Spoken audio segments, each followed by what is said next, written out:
It's a brand new day, brand new vlog.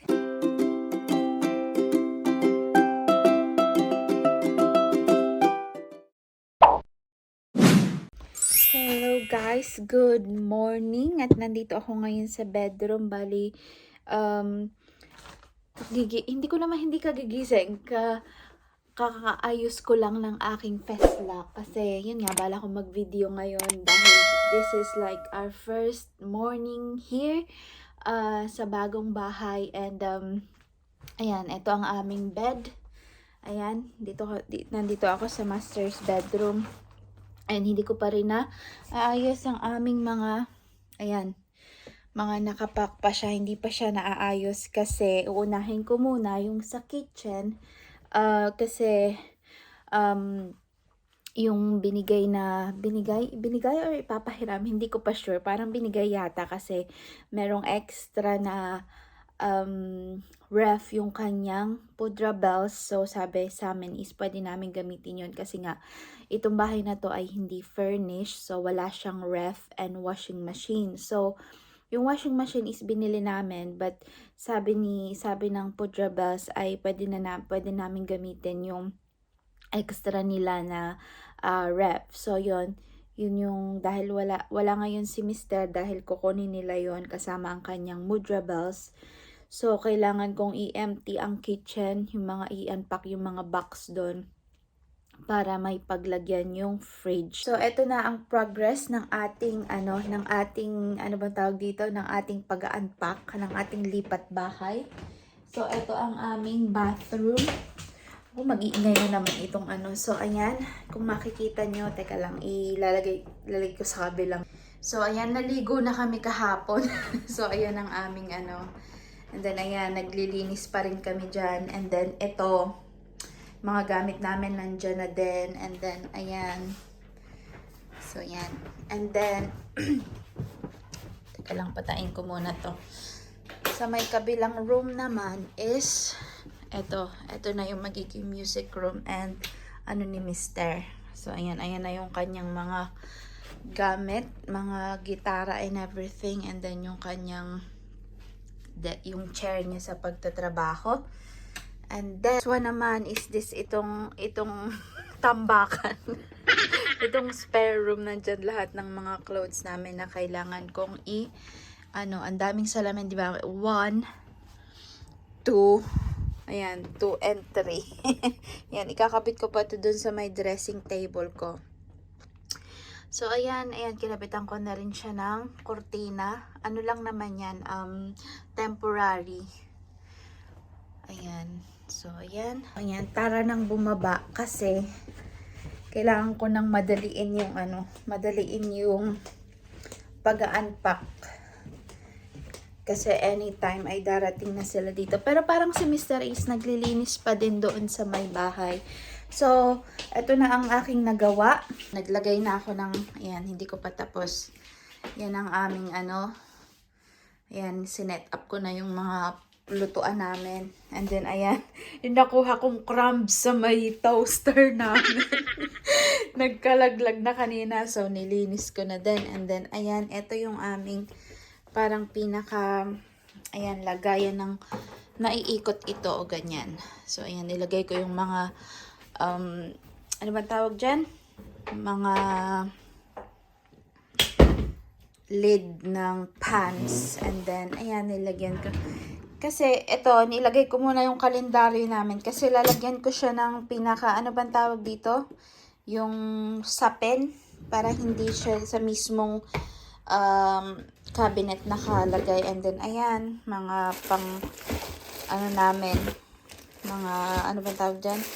Mga pang food bags and everything. Pang Sharon.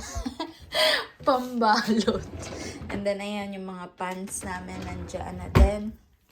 And then, eto, naglagay na rin ako dyan. Yan pa lang yung na-unpack ko. And then, mag-unpack pa ako dito. Ayan, i-unpack ko yung mga box. Oops. Yung mga box na yan kasi dyan ilalagay yung, yung fridge. And then, ayan, eto.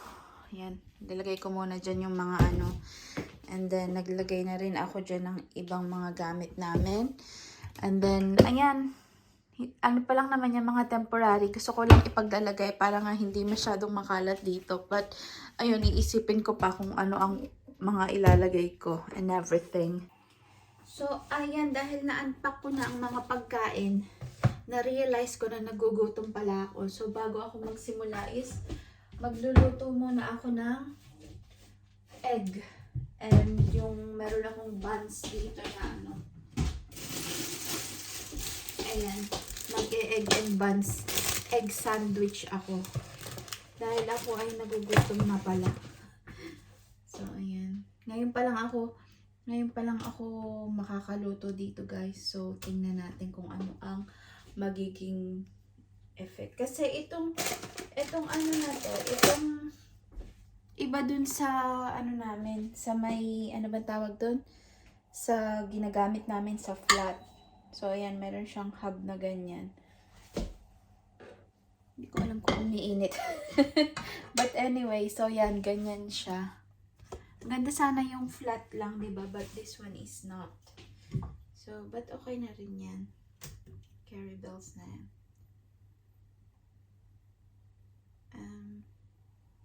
Umiinit naman yata siya, pero matagal lang siyang uminit. Wala akong asin. Betchin na lang. Kung walang asin, carry bells na yan. So, ayan, magtsikahan tayo habang iniinit ko ang pan. Yun, kahapon kami naglipat dito.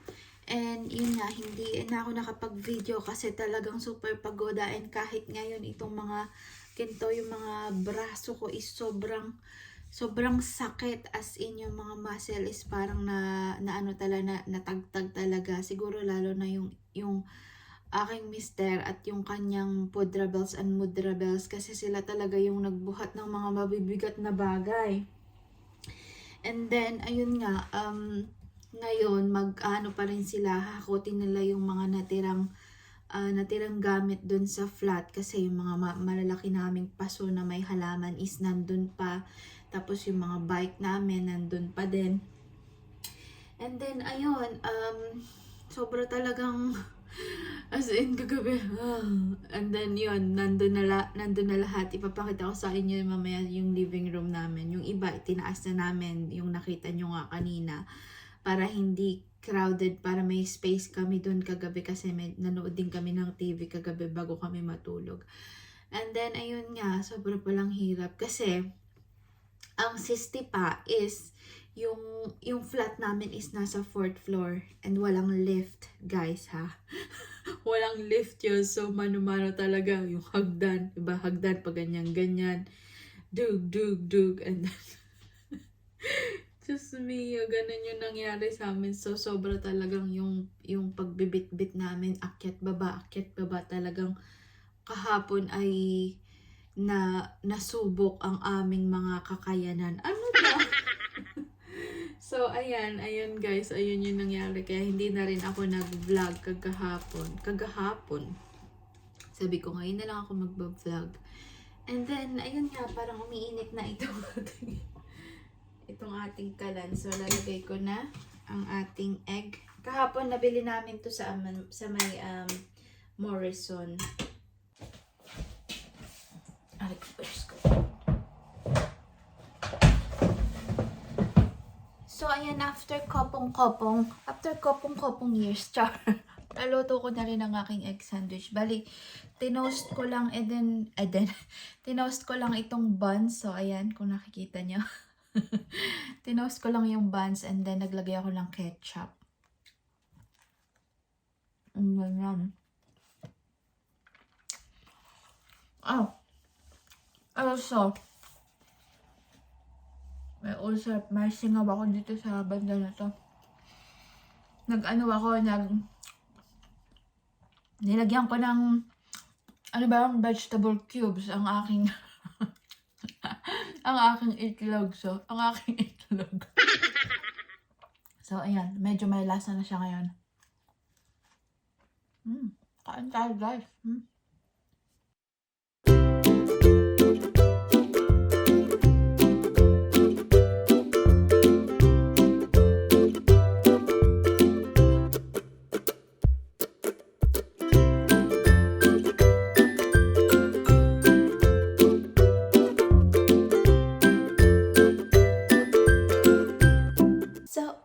Ayan, guys.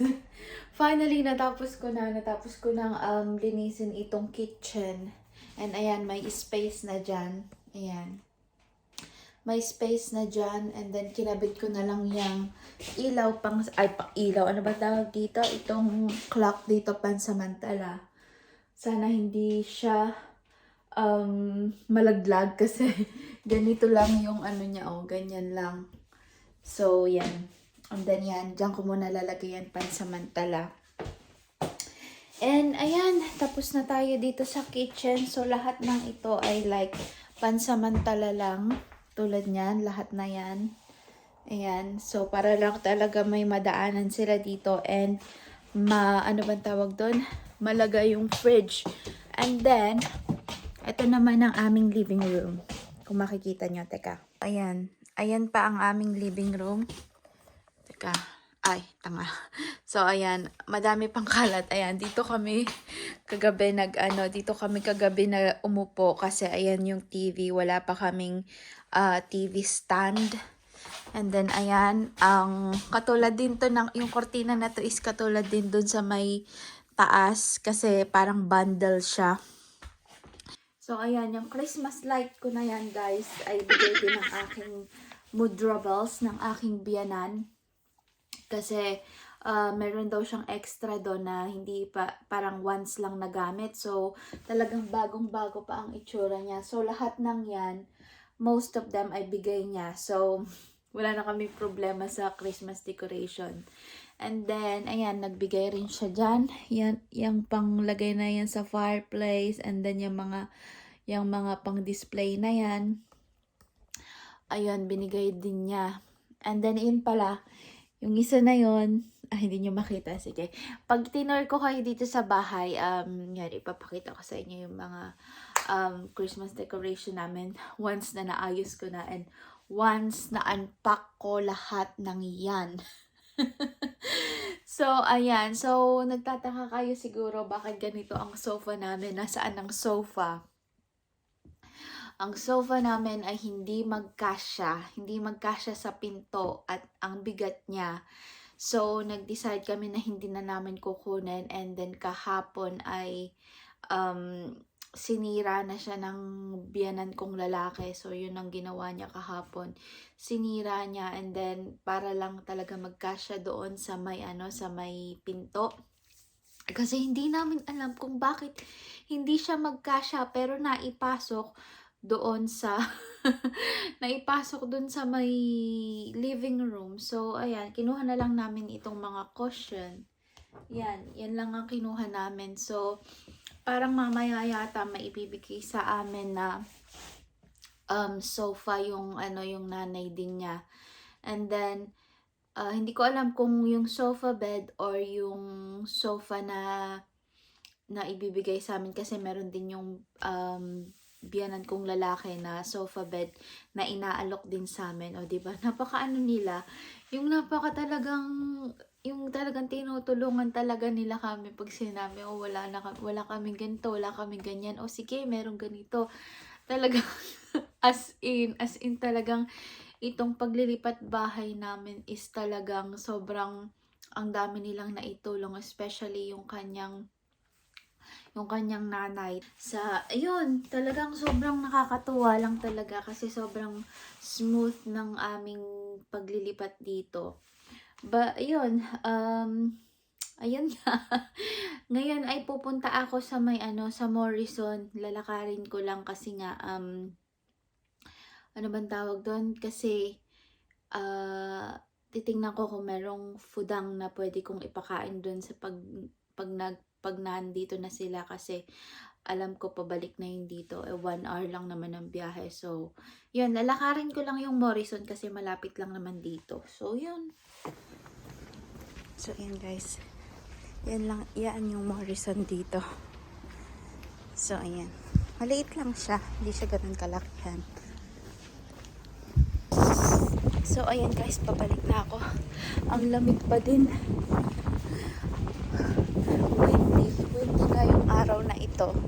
And then, ayan, konti lang naman yung napamili ko. Hindi din ganun karami. And then, yan, pabalik na ako.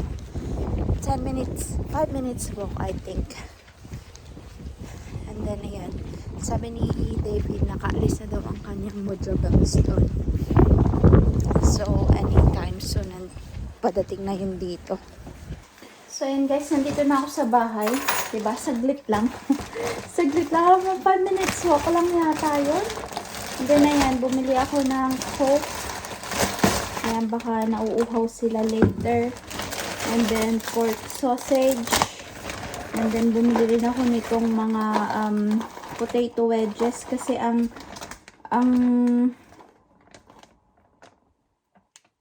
so, ayan.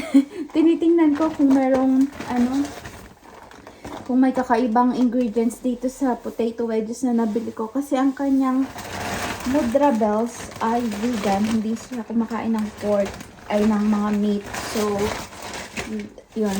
I'm being careful of what to give. And then this one, yeah, I'm gonna make some potato wedges. Ayan. Magluluto lang ako ng potato wedges, guys. So, ayan guys, continue ang ating vlog. Ayan. Ayan, nakarating na dito. Dinala na nila dito yung ref. So, ito yung ref na na pinahiram sa amin. O, diba? Ang ano niya, tama-tama. Kasi kakulay nitong, ano ba tawag dito? Mga cupboard. Cupboard? Sabi ng cupboard. So, ganyan siya. So, ito lang, maliit lang yung, parang sa Pinas, diba? Maliit yung, yung lagay ng yellow. But, lilinisin ko pa rin siya. Very, very light. Para, bago namin buksan. Takot nga ako kasi tinry agad to ni David nung pagkababa. Isinaksak agad, diba sa atin pagka yung mga ref is binyahe. Kailangan mo ng ano ba tawag doon? Huwag mo nang isaksak, diba? So, ayan. Tingnan natin kung gagana pa rin siya mamaya. But anyway, lilinisin ko muna siya.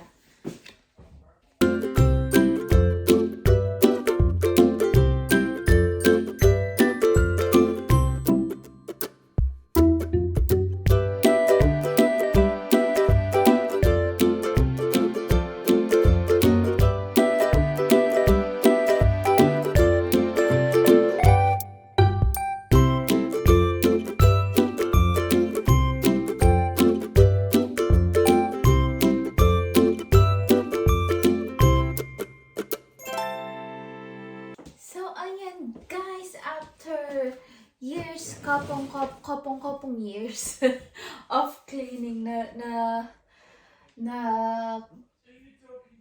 na tapos ko na rin linisin ang aming fridge. So, ayan, look!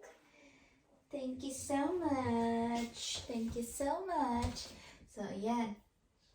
Natapos na, sabi pala ni David is bigay na pala sa amin yan. So, ayun. Ayan, ang gagawin ko na lang is mag-tidy dyan ng konti and then maybe, ayan, ipapaandar na namin to pamaya-maya siguro. So, ayan, wala naman siyang amoy. So, yeah. Paandarin na namin siya mamaya or ngayon na. So, ayan. After magpahinga, umupo muna ako saglit bago ako magluto kasi sobrang pagod na talaga ako, as in parang bibigay na yung katawan ko, guys. And si Mr. Ayan, naupo muna kami dun sa my living room and then nanood ng bahagya. And then ayun, tsaka kami ganito na tsaka kami gumalaw ulit. Siya, hindi naman daw siya gutom. So, sabi ko, sige, ako na lang magluluto ng aking fudang dahil ilang araw na akong hindi nakakapag-rice, guys. Nanghihina na ang katawan ko. Hindi ko na kineri. Kaya nagluto ako ng rice and then, magluluto ako ng sardines. Bibinyagan na natin itong bahay. Hindi ko alam kung hanggang saan aabot ang amoy nito. Kasi, oh my God. Good luck talaga sa akin. Wala pa naman kaming ano bang tawag doon? Wala kaming pinto sa kitchen. So, kaya ito ang ginamit ko, yung pan na may takip para tatakpan ko once na nagisa na siya. So, ayan. Magluto lang tayo ng very, very light. Parang ang tagal uminit nitong ano na to. Nitong pan na ito, ay nitong hub na ito. So, anong oras na ba? Yan, alas 8 na guys. So, siguro after nitong pagluluto ko, kakain, and then maliligo, and then, gagora bells na sa pagtulog kasi tomorrow is another day. Tomorrow is pupunta naman kami doon sa may old flat kasi kailangan naming maglinis doon. Ngayon na wala nang laman yung flat, empty na siya. So, mas madali na siyang linisin. So, tomorrow, pupunta kami ni Mr. doon. And ito-try naming linisin na lahat. So, ayan. Guys, nakaluto na ako. Ayan, nilagay ko na lang. Binahog ko na lang sa kanin ko. Para hindi na ako maglabas pa ng isa pang uurungan. So, ayan. Kain tayo. Kain tayo, guys. So, ayan. Sarap. Sardinas na lang ang ulam. Pagkatapos maglipat ng bahay. So, ayan.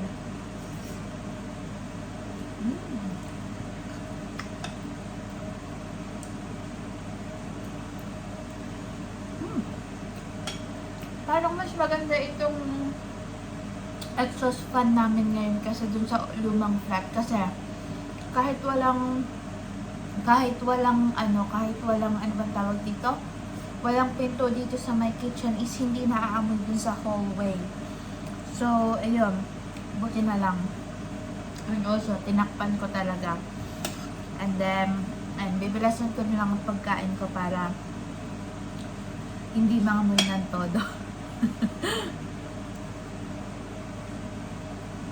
Si Mr. pala ay nasa naliligo na. Tapos na siyang magpahinga. Sabi niya maliligo na daw siya. Sabi niya kanina muntik na siyang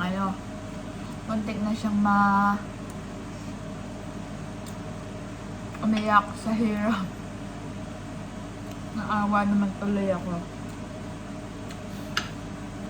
Kasi yung last na yung last na binuhat nila is yung table niya yung desktop table niya sa music room. Inakyat nila dito sa taas, and then syempre kanina binaba din nila yun from 4th floor. So yun, sabi niya kanina hindi ko na talaga kaya. Sabi ko naman sa kanya, tapos na yung mahirap na part. And then ayun, ang pag-aayos na lang dito ang kailangan namin gawin.